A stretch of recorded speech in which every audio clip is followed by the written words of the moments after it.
All right, thanks for that, Noah. Well, a man has been arrested after police say he threatened people before a Fort Smith City directors meeting. Yeah, police say they're also looking into several other reports connected to recent heated board meetings. Police arrested 49-year-old Robert Gilyard Monday on suspicion of third-degree assault and disorderly conduct. The press secretary for Shane McKinney, a mayoral candidate, says she was waiting outside a July 7th board meeting when Gilyard threatened her. She says she doesn't want this to happen to someone else or for it to keep others from getting involved in local government. Voicing your opposition or your support for items that they're voting on is very important. They have to know how the people feel, and the only way they can do that right now is at the board of directors meetings. In a statement, the Fort Smith police chief said officers have increased their presence at recent meetings and are committed to making sure people are able to participate safely. Again, Shane McKinney is one of the 5 candidates running for Fort Smith mayor this November. Board of Directors Christina Katz-Savis and Lee Kemp are running in the race as well. Pastor Dan Williams and Sarah Harrison have announced campaigns. Well, we're almost 100 days away from the midterm elections, and the race for Arkansas's U.S. Senate seat is taking shape. Yeah, Senator Tom Cotton faces Democrat Hallie Schaffner. She spoke to farmers in Stuttgart on Thursday, drawing on her experience running and eventually giving up her family's farm. She says she's aiming to give producers more flexibility through changes to the Farm Bill. One of the great things about being able to diversify our agriculture into fruits, vegetables, and specialty grains, and specialty beans as well, is that we can actually sell that food back into the community in which it is grown, specifically back into the school systems.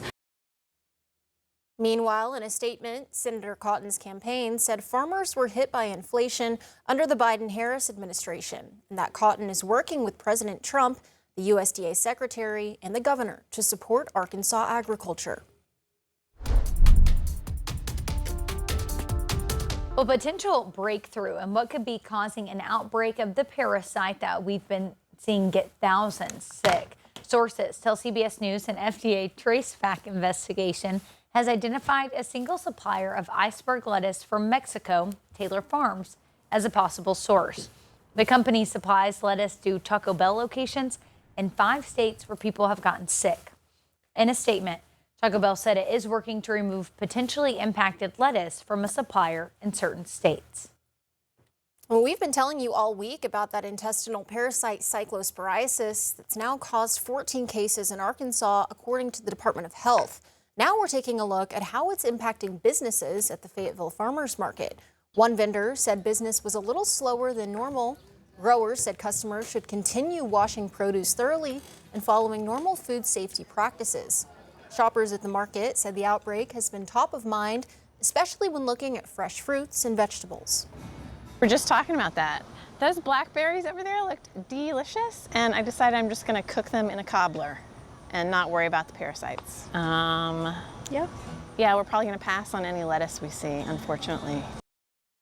State leaders say people should wash produce under running water, use a brush when needed, and avoid soaking fruits and vegetables because the parasite can reattach itself. Heating is the most effective way to kill the parasite. Well, a days-long flood is continuing in Texas today. Yeah, it's already had a deadly impact on communities in the state. Reed Binion has more. We're facing record-shattering rainfall that leads to very dangerous flooding. Texas Governor Greg Abbott laying bare the seriousness of the flooding emergency facing his state. No one can be complacent when rain falls and waters rise. On Thursday, the governor said at least 2 people had died in the flooding in central Texas. One victim killed near Comfort, Texas, not far from where catastrophic flooding struck last July, in which the death toll included 25 child campers and 2 teenage counselors at Camp Mystic. We are still reeling from what happened a year ago. And to have this happen again so suddenly is literally quite devastating. Governor Abbott said first responders made more than 230 rescues. Meanwhile, smoke from wildfires burning in Canada and Minnesota is causing foggy skies in the U.S., with a thick haze in the air over multiple cities, including Chicago, Buffalo, New York City, and even the nation's capital. Compared to normal days, yeah, it was just hard to breathe overall. The way my mind works, I'm like, it kind of smells like someone's burning an old rocking chair. It's triggering widespread air quality alerts and creating health concerns for many. With the children and the fact that they have developing lungs, we just felt like reducing the amount of time that they're exposed to the exterior. I'm Reed Binion reporting. On Capitol Hill, President Trump doubled down on claims that the 2020 election results were tampered with by China, an accusation that Beijing and U.S. intelligence agencies have contradicted. Trump is announcing the release of newly declassified documents, accusing China of assessing American voter data. Election law experts say most of that information is already public. In a statement, the China embassy said that China has never and will never interfere in the presidential election of the United States. 15 months after a sightseeing helicopter broke up in midair and crashed in New York City, investigators have revealed what they believe brought down the chopper. Video captured the helicopter over the Hudson River last April.